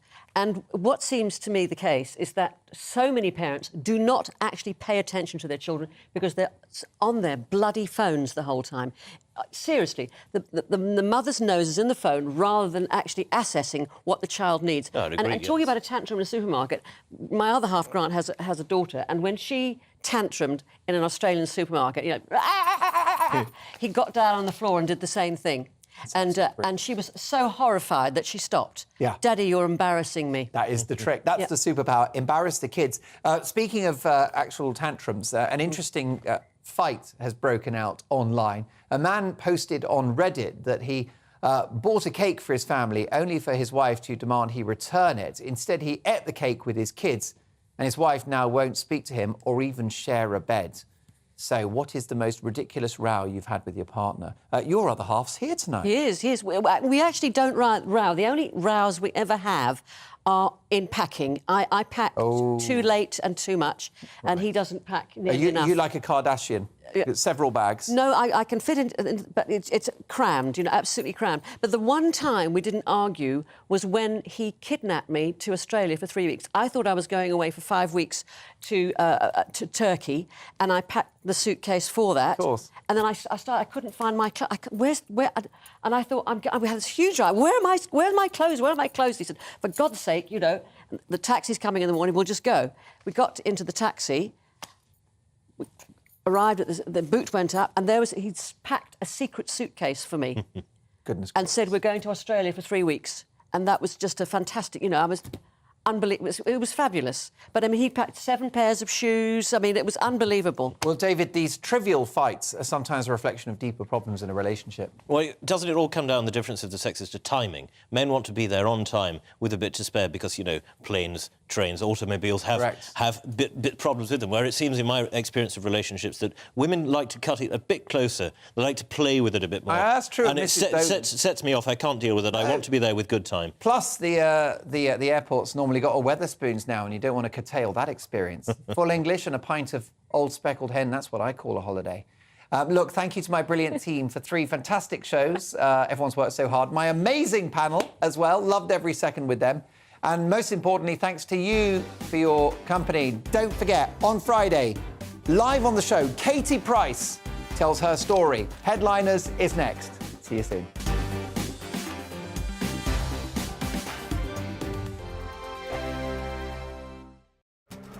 This year on GB News, we've got brand new members in the family. Join us. Across the entire United Kingdom, we cover the issues that matter to you. GB News will always stay honest, balanced and fair. We want to hear whatever is on your mind. And we don't talk down to you. The establishment had their chance. Now we're here to represent you. Britain's watching. Come join us on GB News, the People's Channel. Britain's news channel. Monday to Thursday nights on GB News. At 6, it's Dubes & Co. 7 o'clock, Farage. At 8, join Mark Stein. And at 9, Dan Wootton Tonight, followed by Headliners. On TV, radio and online. This is GB News. Join me, Lawrence Fox, on GB News. Frank, fun, fearless and sometimes serious. Much as I love a Friday night punch-up, what I really want is a battle of ideas. I want to look at things differently. I want to hear different voices and engage with your unique experiences. Every Friday at 7 p.m. on GB News. I'm Michael Portillo. Join me on GB News on a Sunday morning for topical discussion, debate, arts and culture, and sometimes even ethical dilemmas. I don't always agree with you, Michael. Michael Portillo, Sundays on GB News, the People's Channel, Britain's news channel.